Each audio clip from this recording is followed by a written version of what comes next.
Yes guys, welcome back to another video. Welcome to the George Benson football channel for your Chelsea versus Nottingham Forest preview. In this video, we're going to talk about Nottingham Forest. We're going to talk about the two players in their squad that used to play for Chelsea that are killing it this season for them, thriving on all different levels across the field. As well as that, we're obviously going to talk about the brilliance that currently is our football club. We're going to get excited for this match tomorrow at Stamford Bridge. Before we go any further, I want to get some admin out the way. You guys have been absolutely loving in the comments here on YouTube the podcast, the 3 More Points podcast. And look, I'm trying to make it like a podcast and not just another YouTube video that has a guest on it. Do you know what I mean? So I'd absolutely love it if you guys listen to podcasts ever on Apple Podcasts or Spotify.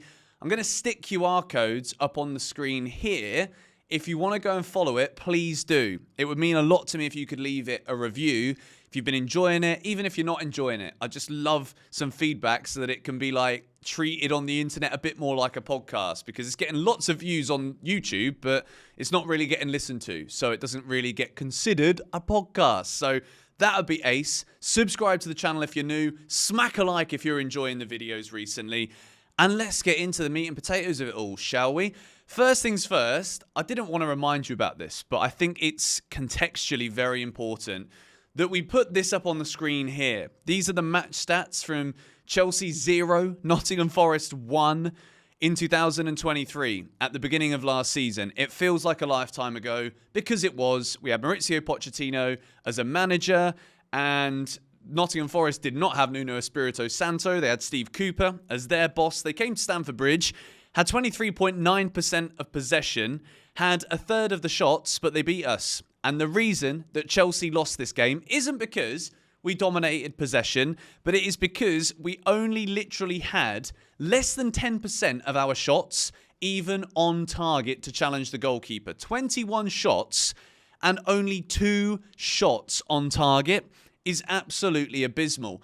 And when I look this game up, because this game stays in my memory, it was the last match that I streamed last year before I stopped streaming for the season for, I don't really know what reason, mainly internet issues. It's just one of those typical things that happens. Moving house and moving offices and whatnot. But Chelsea were so bad that day that I think that's where my dislike of Pochettino started. By the end of it, I liked him, but there was a very difficult, arduous season for Chelsea last year. And that Forest game just remains in my memory for so long. When we take a look at Nottingham Forest this season, they're doing very well. It was not the best start for them last year, if I remember correctly. But this year, they're currently 10th after 6 matches, which I think they'll be very happy with. They've won 2. They've drawn 3. They've only lost 1, and that was last week. And that was at home against Fulham, a side who are also doing very well so far this season. But an interesting stat about Nottingham Forest that you may or may not know is that when it comes to goals that you're expected to concede, XG against, this season, I think only Arsenal and Liverpool, and I think Man City, have got a better expected goals conceded. They've only conceded 5, which is less than a goal a game. They've only conceded 6, which is also a positive for Chelsea looking at tomorrow, considering we've been letting teams score for fun this season, but Forest don't score too many. But away from home, they've been amazing. They won away at Southampton on the opening day. They then had that famous win at Anfield, which was Callum Hudson-Odoi scoring the winner that day. And then there was that crazy 2-2 draw at the Amex Stadium in Brighton, where both managers were sent off. Morgan Gibbs-White got sent off. So away from home, they've been absolutely brilliant. But there's 2 players that I want to focus on here that I think have been very good for Forest so far this year.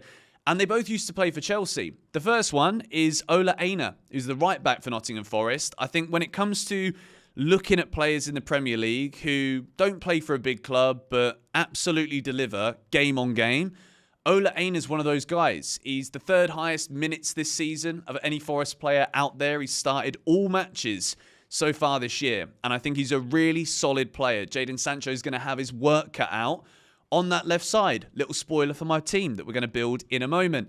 Callum Hudson-Odoi is the other one that you guys will definitely know as a former Chelsea player, European Cup winner for the club. And he seems to have found his feet now. I think there's never been any doubts about the ability. There was a lot of doubts about the injuries. Could he stay fit? He started, I think, 4 of the 6 games so far this season for Nottingham Forest. And he's one of those players that is trying to make things happen. Scored an amazing goal at Anfield. And I think when you look at this Forest side, they've got Murillo, who plays in defence for them, who apparently is a £100 million centre-back. According to Forest, that's what they wanted from him in the summer, like 80 to 100 mil. Absolutely bonkers.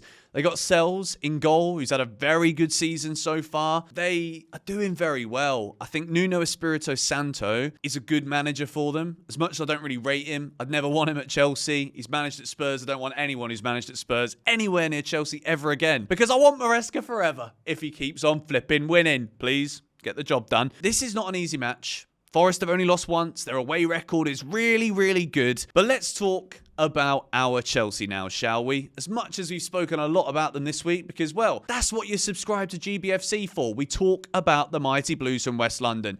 And we're really bloody good again. And the difference between last season, if I put those stats up on the screen again. Last year, 21 shots, 2 on target. This season, we can't stop scoring goals. So, clinically, when you look at the data, we have fixed what happened in this game. Not being able to hit the target, first of all. And if you don't hit the target, you can't score a goal. Don't tell me I don't give you guys any deep information on a flipping Saturday morning or whenever you're watching this video. So the Chelsea that we see now is delivering. The Chelsea that we see now is building momentum. And very importantly, in-game adaptability. We didn't see that last year. Pochettino would wait too long for substitutions. Enzo Maresca doesn't do that. The game isn't going your way. You look at the bench and you're like, is there anybody there that I trust who's going to make a massive difference? Now, you look at the bench and if it's not Joao Felix, it's Pedro Neto. And if it isn't Pedro Neto, it's the pace of Mykhailo Mudryk. And if it isn't Mudryk, it is the mercurial finishing brilliance of Christopher Nkunku. Chelsea have got options and we are now going to go and build my Chelsea starting 11. Beginning in goal, of course, it's not really of course anymore, is it? After last week's calamity at home to Brighton, I'm keeping Sanchez in my starting 11 here, you know. I was thinking about it. I think in terms of like how sure I am that he'll play, I'm like 100% sure he'll play. In terms of like what would I want, I'd say I'm 75% in favour of Sanchez. Purely because the international break is coming up now.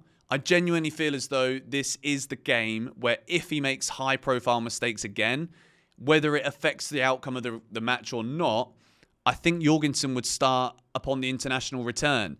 Yes, it's Liverpool away, so is that a bit soon?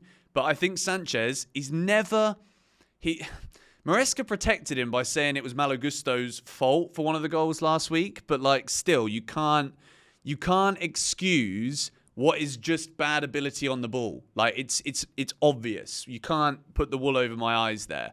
So for Sanchez, he starts for now, but, like, it's close, guys. It's close. Moving into a Chelsea back four that I think right now almost picks itself. The left-back position and the right centre-back position are up for grabs, maybe, but we're going Gusto, Fofana, Colwill, and Marc Cucurella.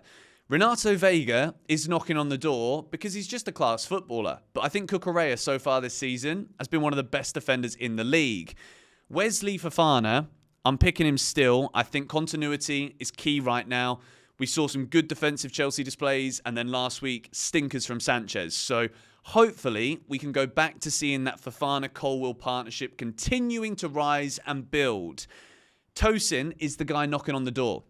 Tosin is looking good, you know. I think he's very, very comfortable on the ball. I think he's great at picking a pass. I think his vision is good. He's just got this calmness about the way that he meanders around the field. I think he's a very intelligent footballer, likes to see everything from different angles, and he's knocking on the door. So if Wesley Fofana makes mistakes, Tosin is literally there, ready to answer it again, which I think right now, that's the reason I'm so confident in this Chelsea team.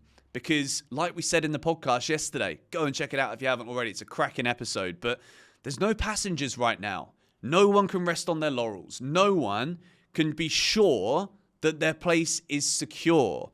We move into the Chelsea midfield. And, of course, it is Enzo Fernandez and Moises Caicedo. These two are finally starting to look like that £200 million partnership that we dreamt of it being. And particularly, I want to talk here about Enzo Fernandez. When he's on the pitch, Chelsea looks so much more secure. And I think when it comes to Fernandez, I think sometimes the stats do lie.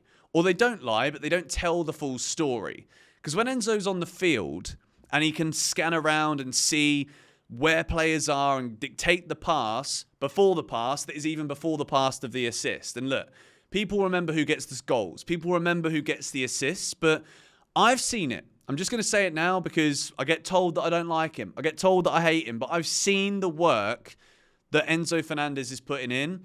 And of course, Caicedo, it goes without saying right now, best under 23 midfielder in world football.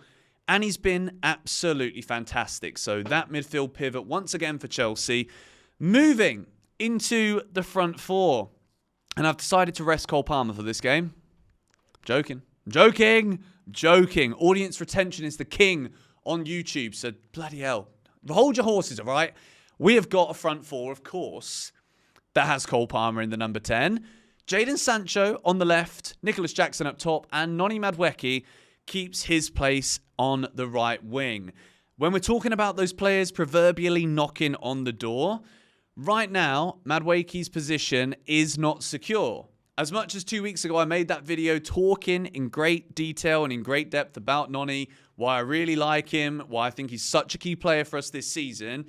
Since then, the performances have been a bit average, if I'm going to be honest with you. Last week, we could have scored 7 or 8, and I think it was Noni as to the guy that kind of let us down in the final third a little bit. And Pedro Neto, back-to-back starts in midweek. Barrow scores a great goal, and it's a brilliant goal against Ghent as well. Fabulously taken finish. And Pedro Neto is there. He's looking a lot fitter than when he first joined Chelsea. And I think this is one of those games, once again, before the international break, where nobody can be sure right now. It's a brilliant issue to have when you've got players that keep scoring, keep playing the midweek games. I think the way that Maresca's managing this squad right now, it's brilliant for this stage of the season. As things start to go on, if Pedro Neto looks at Madueke's performances and is like, look, this guy isn't really doing enough, and he's missed this one and he didn't pass there, I would have done that. This is the conversations that will be happening. And I think Maresca, as a leader, will absolutely need to stay on top of this. We're seeing it with in-game substitutions right now. If you've had a stinker in the first half, you're hoiked, someone else is in. I love it. I think the way that he's managing this squad is fantastic. And so far this season, I have been absolutely delighted with what I've seen from our new manager. When you look at this side that we have got here on this graphic that I think is going to be the starting team for the game tomorrow, you've got goals. I think you're building something at the back, and it's all about right now consistency between Enzo and Caicedo. If it's Gusto, who is the attacking fullback, then Cucurella's got to be inverted and he's got to be protecting the back line and the midfield. And if it's vice versa, you know what I mean? We're seeing adaptability, we're seeing versatility right now for Chelsea. And we move to the score prediction part of this video. Chelsea versus Nottingham Forest. We lost this fixture last year. We won 3-2 at their ground at the end of last season, but I'm pretty sure they were already safe. And it was like a party day because they were already safe. So it was like, did they? I don't know. I think we're going to struggle. I don't think it's going to be straightforward, but we've been good recently. I am absolutely buzzing with what I'm seeing this season. And I'm going with Chelsea 2, Nottingham Forest 1. As my score prediction, I'm going to say that Nicholas Jackson scores both goals. To say that Cole Palmer isn't going to score, actually, is flipping ridiculous. So 3-1 Chelsea. Palmer's going to get 1. It's going to be an outrageous goal. Jackson scored 2. Let me know your thoughts on that in the comments down below. Before we go, though, I want to let you guys know, tomorrow, I'm going to be doing a live stream. And it might be the last live stream for a little while because I've got to go back to the UK next week, unfortunately. Which I say unfortunately, I can't give too many details right now, but I'm probably going to have to go back to the UK. There'll still be videos, most likely, probably, but no lives. So if you enjoy the GBFC watch-alongs, guess what? I've also got the scoreboard. I've got the timer. I've fixed it. We have got the streams upgraded, basically. So tomorrow, make sure you get the notifications on here on GBFC. Subscribe to the channel. Make sure you're ready because we are going to go in tomorrow's live stream. Thank you for watching this video. Subscribe if you're new. Smack a like on it if you did enjoy it. And as I said at the start, if you're not yet following the podcast on Apple Pods and Spotify, I'd love it if you did. And as well as that, use this QR code if you want to get yourselves a discount at the Mega Store. I think I did it on the wrong side. I think it's that side. But yeah, if you want to get a discount on your shirts, free printing right now as well, which is great news. Make sure you use the discount code GBFC10 for 10% off. See you guys tomorrow.